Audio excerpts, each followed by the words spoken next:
Hola, ¿qué tal?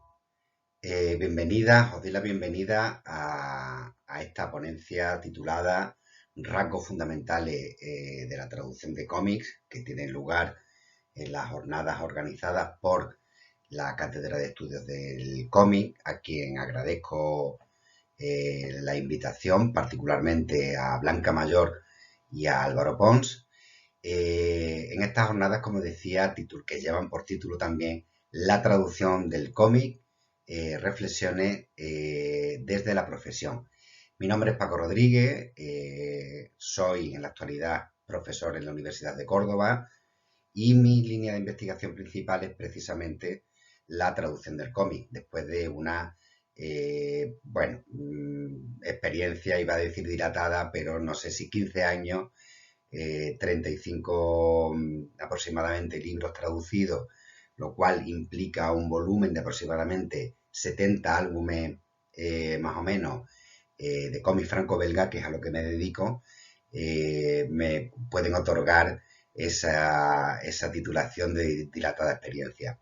Mi intervención no es puramente teórica, pero sí en buena medida tiene una base teórica porque defiendo la necesidad de establecer unos criterios, unas bases sólidas de estudio que permitan precisamente dotar de más rigor y de más visibilidad a esta parcela de la traducción tan sumamente interesante. Voy a pasar pues a explicar los contenidos de esta ponencia a través del índice. Así pues, los contenidos de esta ponencia se articulan en torno a 5 puntos que desarrollaré, en los que me extenderé mmm, de desigual manera. Ahora iremos entendiendo por qué. Empezaremos por la traducción de cómics en la traductología, en los estudios sobre la traducción. Veremos algunas nociones básicas sobre el lenguaje del cómic, imprescindibles para comprender cómo funciona y cómo funciona, por tanto, la traducción de este tipo de obras, la interrelación de códigos semióticos y las restricciones a las que nos vemos sometidos cuando traducimos, el concepto de oralidad y oralidad prefabricada, muy importantes ambos en el cómic. Y por último, veremos una propuesta de análisis por niveles. En este bloque no me voy a extender mucho, pero sí quiero poner de manifiesto que eh, son escasísimos los estudios sobre traducción de cómics en los estudios generales de traducción, que es la traductología, una disciplina relativamente reciente. Tengamos en cuenta que nace aproximadamente a mediados del siglo XX y se puede comprobar que no son estudios rigurosos en cuanto al propio lenguaje del cómic y por tanto las interpretaciones que se puedan hacer o las conclusiones que se puedan extraer no son del todo rigurosas. Se echa en falta por este motivo más estudio y en mayor profundidad. Además de que los que existen suelen tratar de una forma muy parcelaria distintos aspectos. Comprobamos además que para iniciar estos estudios sobre traducción del cómic conviene o ha sido de un gran valor apoyarse en los estudios sobre traducción audiovisual precisamente por las similitudes que guardan el lenguaje cinematográfico y el del cómic. Nos remontamos a los años 70, incluso algo antes, cuando Jacobson propone una clasificación de, a grandes rasgos, 3 tipos de traducción: la interlingüística, la intralingüística y la intersemiótica, que sería nuestro caso, el caso de la traducción de cómic. Más adelante, Titford, en un artículo sobre subtitulados. No olvidemos que muchos de los postulados que vamos a ir viendo proceden de la traducción audiovisual. Introduce el concepto de Constraint Translation, que se refiere a las limitaciones, a las restricciones a las que se ve sometido el traductor para determinados productos, en este caso productos audiovisuales. Poco después, Mayoral y otros autores empiezan a manejar y a definir el concepto de traducción subordinada, que como punto de partida para lo que estamos estudiando es muy interesante, pero no explica suficientemente todos los fenómenos que se pueden dar a la hora de traducir los cómics. Os he dejado una bibliografía seleccionada en la que, como podréis comprobar, se mezclan los estudios sobre determinados aspectos en la traducción de cómics, pero también imprescindible tener en cuenta, como os decía, el lenguaje del cómic, además de la relación que comentábamos antes entre el cine y el cómic también, y su traducción, obviamente. Hablar del lenguaje del cómic puede resultar una obviedad para quienes lo conocen, pero para los legos en la materia no tanto, y sobre todo si se van a dedicar a la traducción de alguna obra del medio. Es importante tener unas nociones básicas, por lo menos, para entender cómo todos los elementos que lo componen interactúan, como veremos en el siguiente apartado, de tal manera que aportan un sentido al conjunto. Así pues, tenemos los elementos discursivos que dividimos en viñeta, tira y página. La viñeta entendida como unidad mínima de significación del discurso narrativo, que a su vez se compone del continente y el contenido. El continente es la línea que lo conforma o la ausencia de ella, y el contenido es icónico y verbal. En el icónico pues están las imágenes o las ilustraciones que vemos, y el verbal es el que nos interesa en el caso de la traducción, puesto que son los textos que aparecerán en las cartelas, los bocadillos, las onomatopeyas y otros paratextos que aportan alguna información relevante. La tira es la fila de viñetas con una capacidad narrativa, y la página es una unidad de secuenciación narrativa. Aquí vemos un ejemplo de una viñeta autoinclusiva, tiene su principio y su fin en la misma. La tira, que es lo que le da nombre en francés bande dessinée, es una banda dibujada a la historia. Y aquí tenemos una página que, dispuesta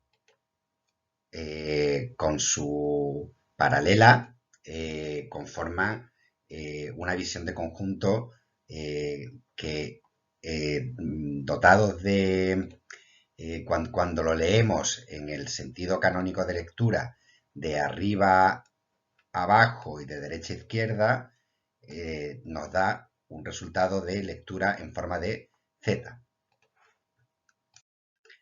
Asimismo, como decíamos, estos textos que hay que traducir se van a presentar sobre todo en los bocadillos, que son los textos que los personajes emiten o que recogen sus pensamientos, que a su vez se componen del globo y el rabillo, que según la forma transmiten diferentes estados de ánimo o dotan de distintos sentidos al texto.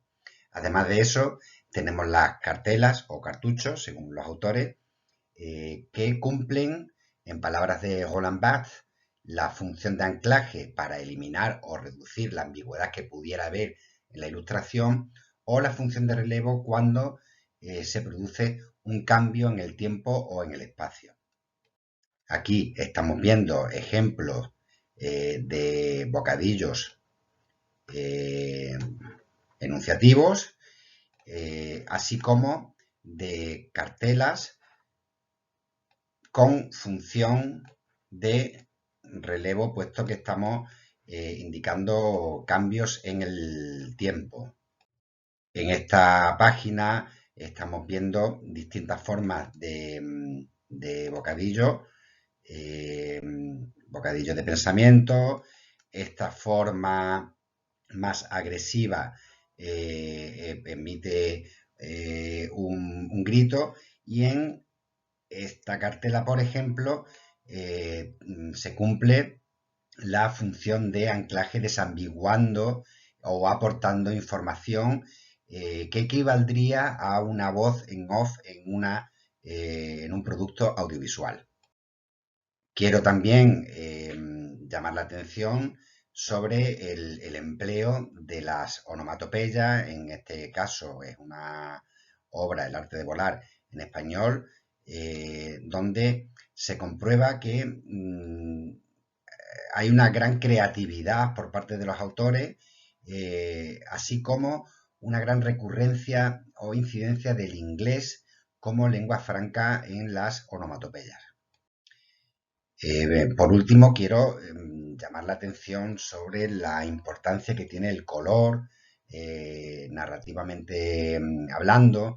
Aquí vemos al personaje en las dos primeras viñetas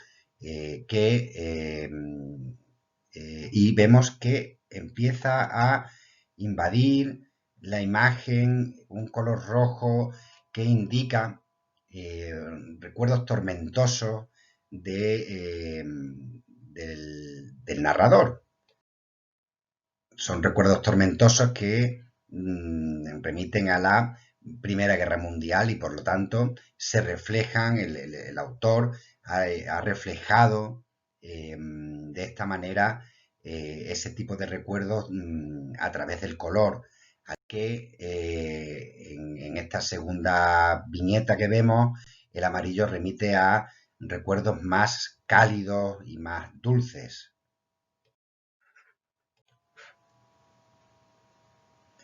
Decíamos que la interrelación de los distintos códigos semióticos es lo que dota de sentido al conjunto de cualquier obra.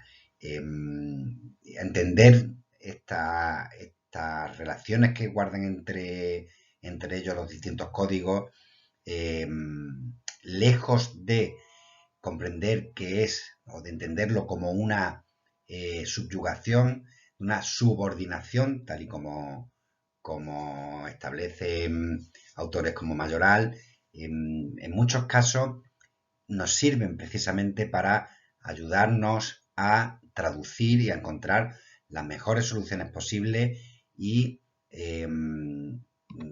mejoran la calidad de las traducciones. Además de eso, tenemos que hablar, por supuesto, también de las restricciones a las que nos vemos sometidos cuando intentamos traducir. Ya os adelantaba antes que buena parte de los postulados teóricos de los que se nutre la investigación en el campo de la traducción de cómics vienen de la traducción audiovisual.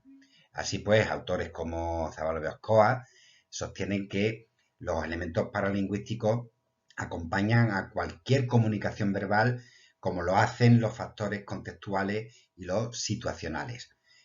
Por su parte, Frédéric Chaume sostiene que la información no verbal incluye la información paralingüística, ya sea musical o sonora, que se transmite por el canal acústico, como también lo hacen la información visual que nos aportan las imágenes que transmite el canal visual. Todos estos códigos en el cómic, como ahora veremos en algún ejemplo, también existen. En este ejemplo vemos a unas bailarinas sobre la tarima que están haciendo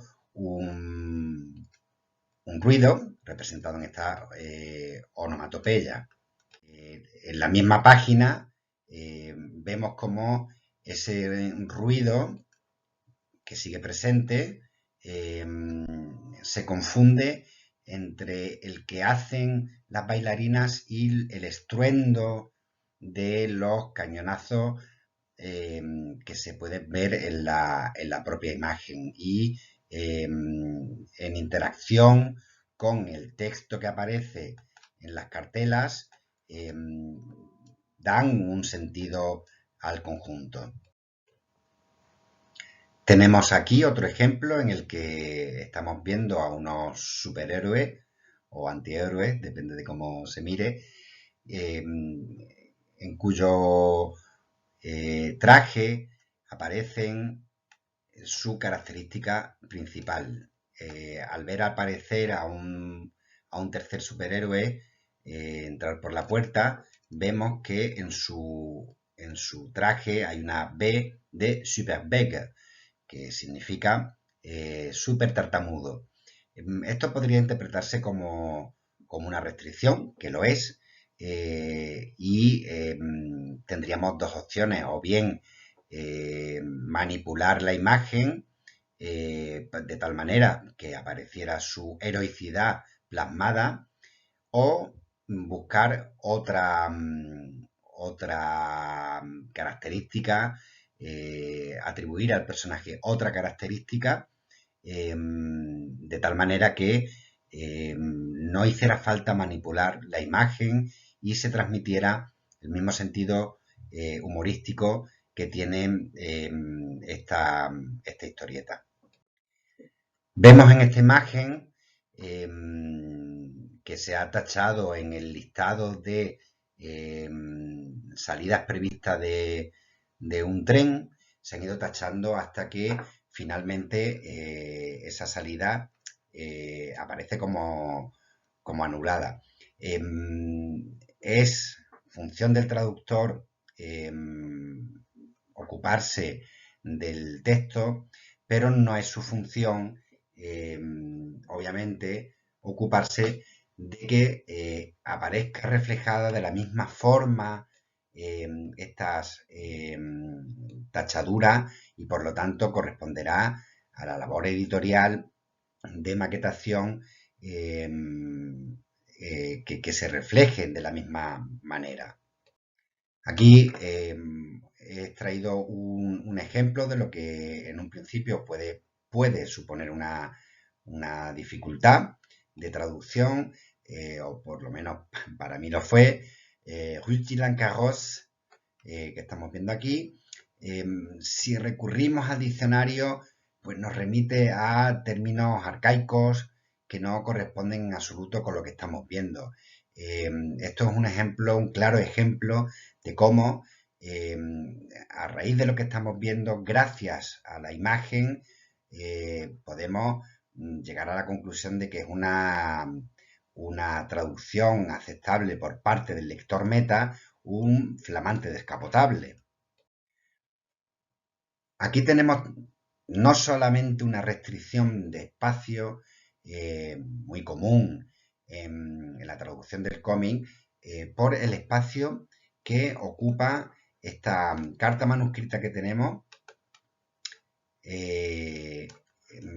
sino que además hay que respetar también la letra manuscrita, las tachaduras, para que se siga transmitiendo la misma idea de que es un niño que comete también faltas de ortografía quien está escribiendo.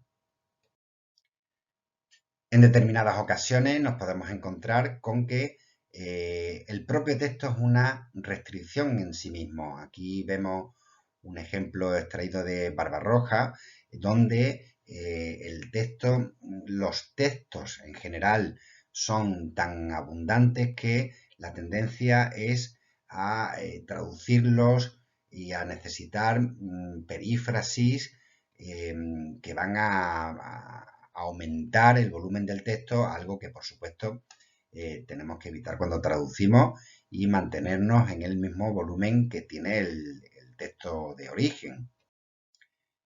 Por último, como un ejemplo de restricción, me gustaría que os fijarais en donde he marcado en rojo el espacio que queda tras los puntos suspensivos, que no está de la misma manera en la obra de destino, en la obra traducida, y que eliminan el espacio necesario para la lectura y para que el texto pueda respirar.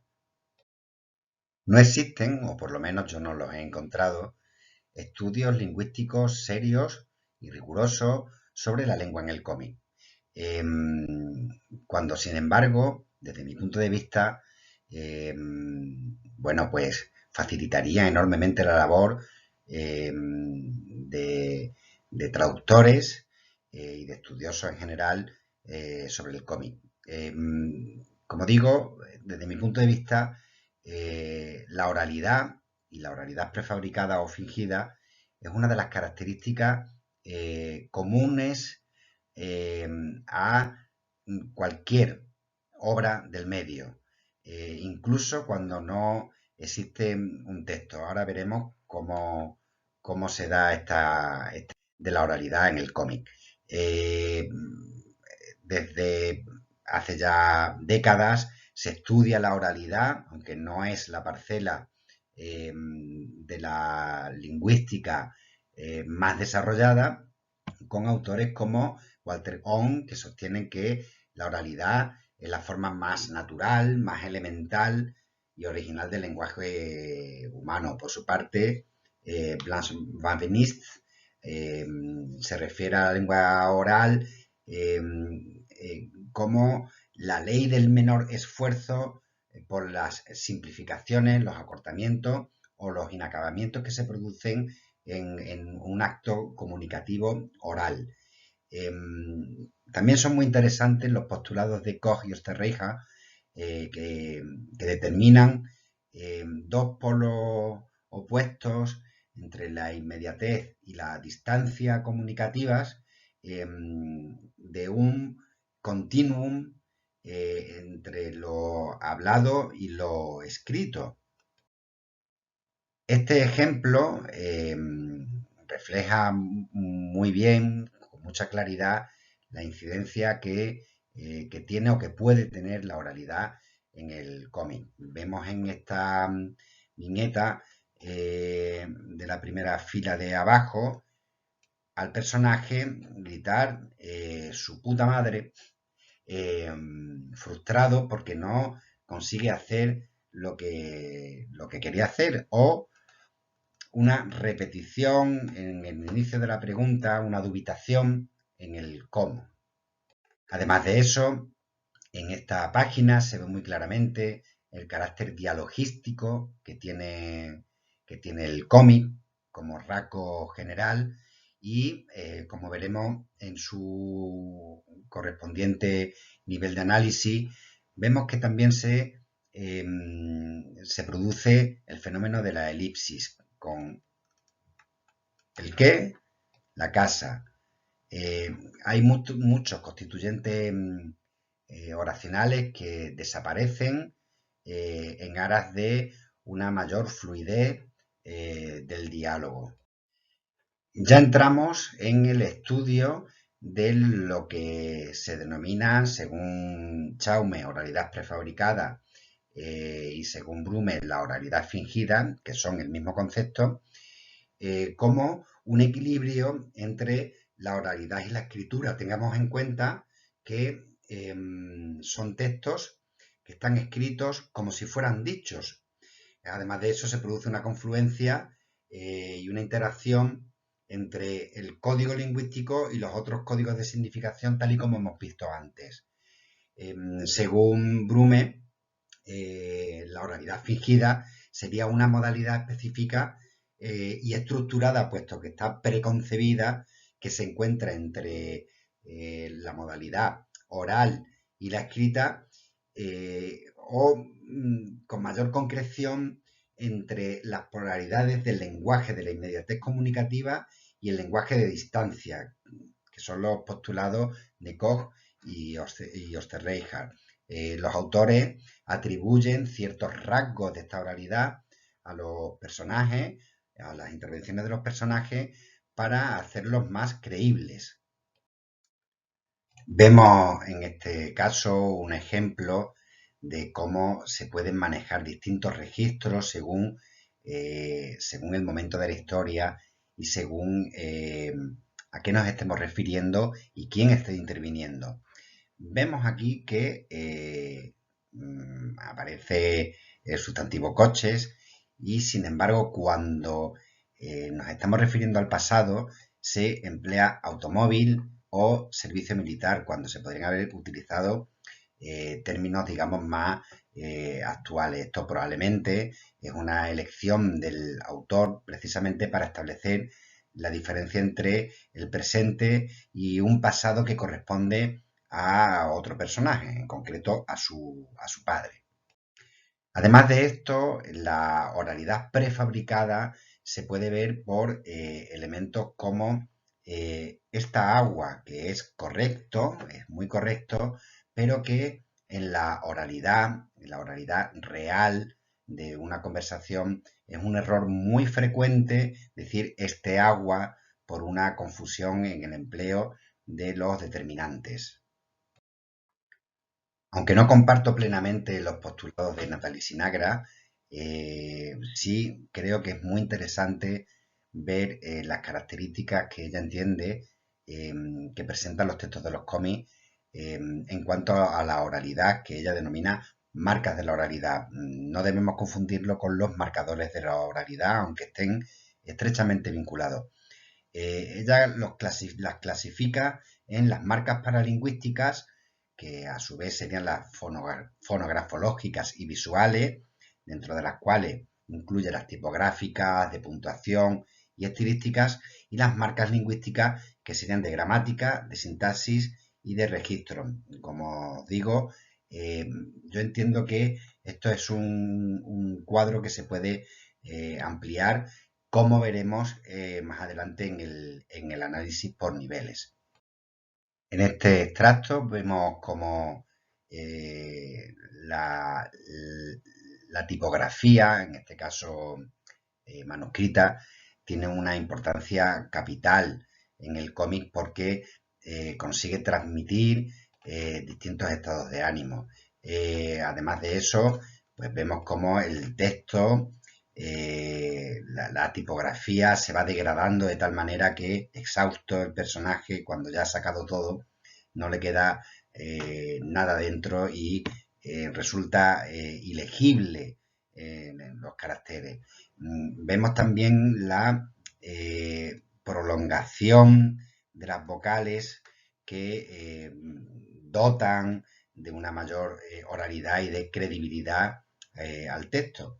Han traducido el empleo de una tipografía de una fuente de ordenador, pierde fuerza, como la pierde aquí, y como el empleo de estas líneas que también consiguen transmitir esa extenuación emocional, pero que no trasladan de la misma manera que lo hacían en el caso del original. Sin embargo, se pueden conservar como recurso lingüístico la duplicación, incluso triplicación de las consonantes, de las vocales, perdón, que transmiten ese estado de ánimo que hemos estado viendo. En este caso, tenemos muchos elementos que nos sirven para comprender el estado de ánimo del personaje. Pues bueno, tenemos en la ilustración un tapón de corcho, un vaso, unas espirales, unas metáforas visualizadas que indican el estado de embriaguez del personaje, y también muy importante el empleo de la puntuación. Se acusa una de las características en cuanto a la ortotipografía, que ya veremos más adelante, que es el uso intensificado de signos de exclamación, pero también vemos que los caracteres bailan de tal manera que se transmite con mucha más facilidad ese estado de embriaguez que estábamos diciendo. Más allá de la calidad de la traducción, no es un ejercicio que me parezca útil valorar la calidad de dicha traducción, sino quería mostraros que al no bailar de la misma manera los caracteres, no se transmite el mensaje de la misma manera. Eso obviamente no le corresponde al traductor decidirlo.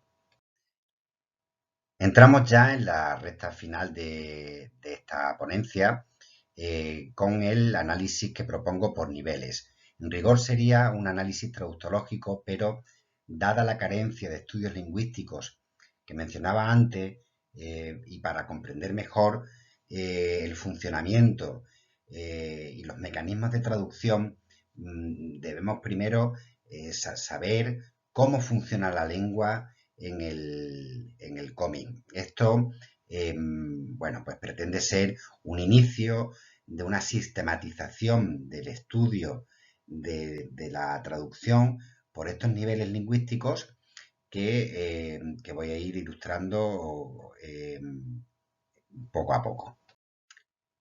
En el nivel morfosintáctico destacan que la construcción del discurso se rige por un principio de economía, donde abundan las frases sin un núcleo verbal. Algún ejemplo hemos visto antes. Las oraciones yuxtapuestas aparecen con una incidencia muchísimo mayor frente a las oraciones coordinadas y las subordinadas. Además, existe una preeminencia clara de la voz activa frente a la pasiva, por lo menos en los textos en español. También se da el fenómeno de la elipsis, donde no existe algún constituyente oracional que se restituye, ya sea por la propia conversación, por el propio diálogo o por elementos que se pueden deducir por la interpretación de la imagen.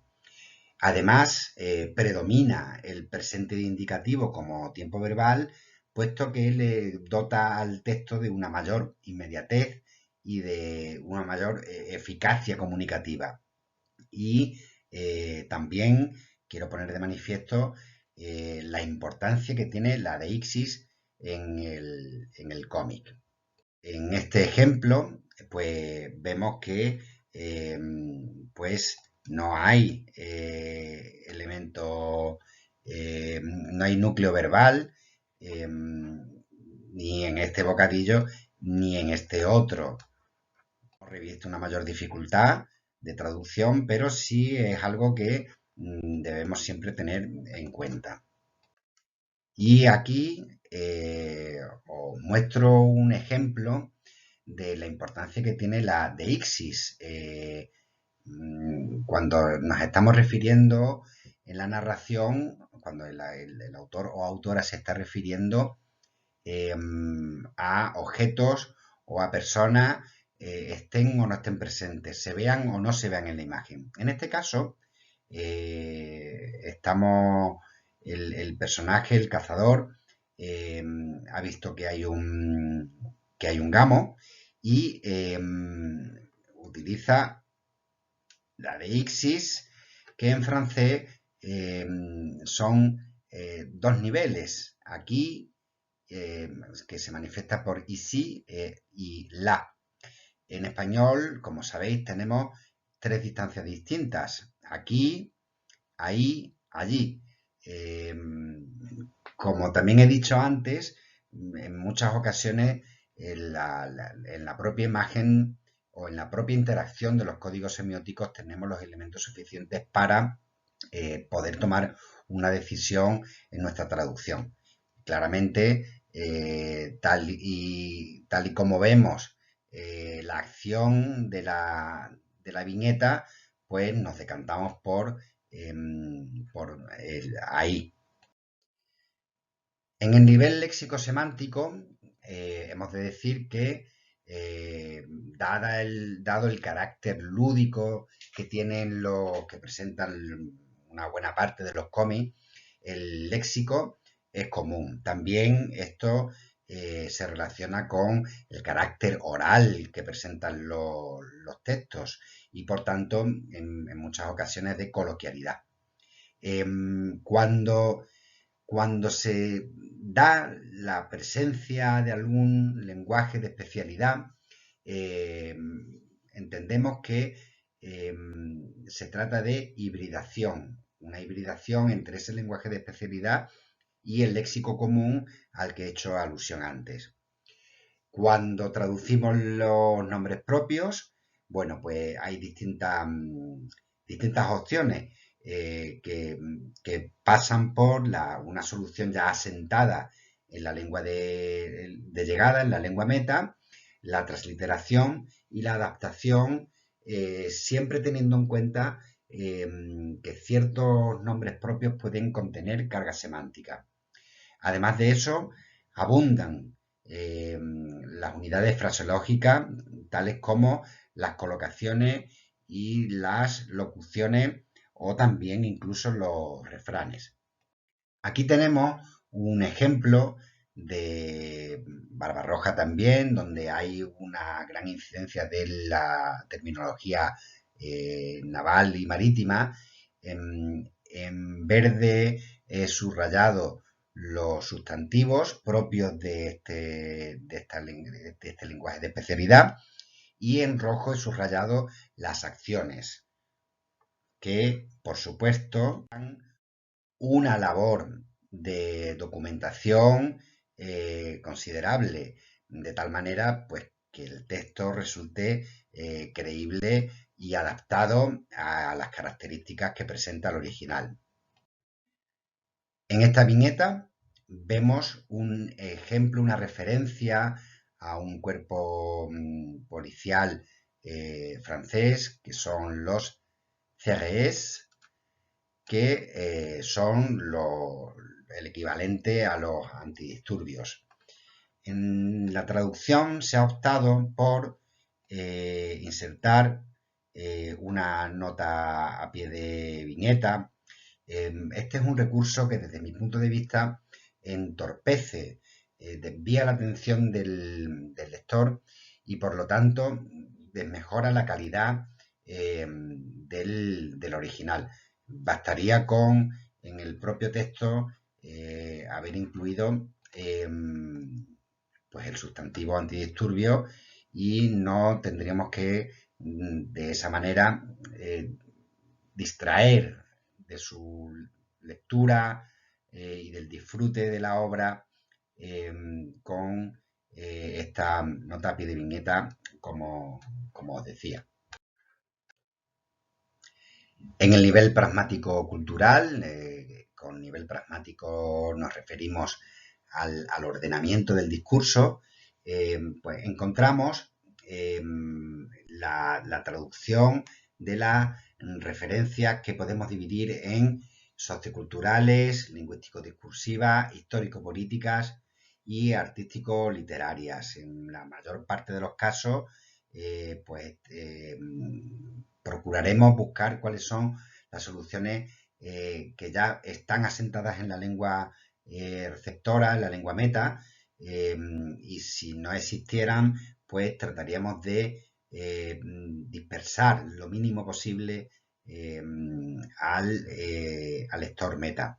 En cuanto a las referencias lingüísticos discursivas, revisten una importancia singular los distintos registros. Los personajes, para dotarlos de credibilidad, se les atribuyen pues rasgos que correspondan a su, por ejemplo, condición social, religión, edad, de tal manera que, como digo, pues resulten creíbles sus intervenciones. Además de eso, se producen frecuentes fenómenos de variación lingüística, ya sea diafásica, diastrática, que pueden dotar de exotismo también a la historia, por supuesto, de una forma intencionada. Y también quiero señalar la crucial importancia que tienen los marcadores discursivos, puesto que ordenan las intervenciones, ordenan el discurso, lo hacen coherente y además de eso dotan de fluidez a este mismo discurso del que estamos hablando. Aquí he seleccionado un ejemplo de un referente sociocultural. Vemos que en el patio de un colegio están los niños cantando una canción que se ve reforzada por las notas musicales y bueno, pues habría que buscar un equivalente de una canción de colegio que fuera comprensible para el lector meta. En este caso se ha traducido literalmente esa canción y eso pues bueno, no hace más que desviar esta atención y el hilo conductor de la propia historia. En este otro caso tenemos una alusión a un elemento culinario que aparece en español en el original, pero que al estar traducido o al producirse un encargo de traducción para español peninsular, hemos adaptado como quesadillas y de esta manera se mantiene ese referente, esa alusión a otro lugar geográfico y, y se abunda en la aceptabilidad por parte del lector meta. En este caso, quiero señalar el empleo de un registro distinto por parte de este personaje que está aquí escondido, donde pues al tener un nivel cultural superior al de los otros personajes, debe destacar también en el texto de llegada, ¿no? Lamento mucho los contratiempos que estoy ocasionando, bueno, pues corresponde con este personaje y por lo tanto, pues hacemos que sea creíble su intervención. En el nivel fonético-fonológico, extremadamente importante también en el cómic, lo que se hace es emular el canal acústico. Ya hemos visto que se puede hacer de muchas maneras. Quiero también hacer una distinción entre las onomatopeyas y las interjecciones que se suelen confundir o que se confunden con bastante frecuencia. Y esta distinción la podemos hacer a partir de la denotación que implican tanto las onomatopeyas como las interjecciones y el lugar en el que aparecen. Las onomatopeyas suelen aparecer fuera de bocadillo y las interjecciones dentro de estos.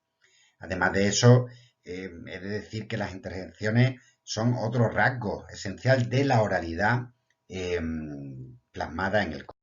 Aquí vemos una onomatopeya que, bueno, pues se podría adoptar una traducción distinta, pero eso implicaría una acción sobre la propia ilustración tal que, bueno, pues se deja como está. Aquí vemos la presencia de una onomatopeya dentro de bocadillos, lo cual no es muy frecuente, que luego aparece fuera de él, en la propia ilustración. Además de eso, tenemos aquí un sonido gutural y, bueno, pues también una interjección que está expresando el lamentable estado en el que se encuentra el personaje después de una noche de excesos. Aquí vemos una onomatopeya. Como también mencionaba antes, las onomatopeyas se suele recurrir al inglés como lengua franca y para el lector en español no suponen un problema mayor, funcionan y por lo tanto son aceptables. Lo único que se ha hecho es utilizar el signo de exclamación de apertura, aunque en muchos casos nos llegamos a plantear que es innecesario, incluso porque digamos que formaría un conjunto, la onomatopeya en inglés, con solo el signo de exclamación de cierre. Esto es un caso que en muchas ocasiones nos hemos planteado cuando hemos traducido, que es la interjección de la risa. ¿Conviene? ¿No conviene traducirlo?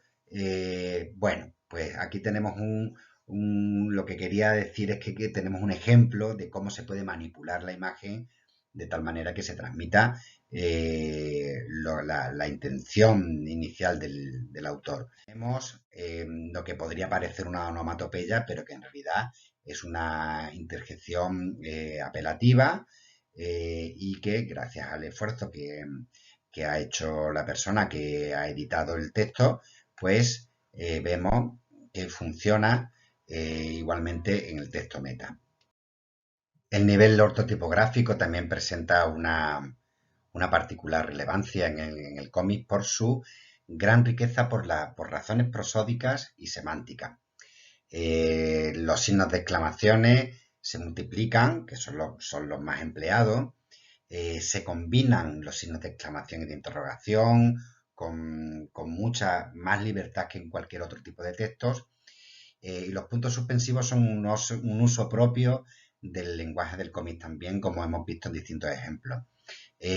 Al traducir hay que tener en cuenta que se debe reducir el número de signos por las restricciones de espacio que ya hemos mencionado o por cuestiones pragmático-discursivas. Aquí vemos cómo se produce una multiplicación, una duplicación de los signos de exclamación que se plasma en la traducción, pues de la misma manera.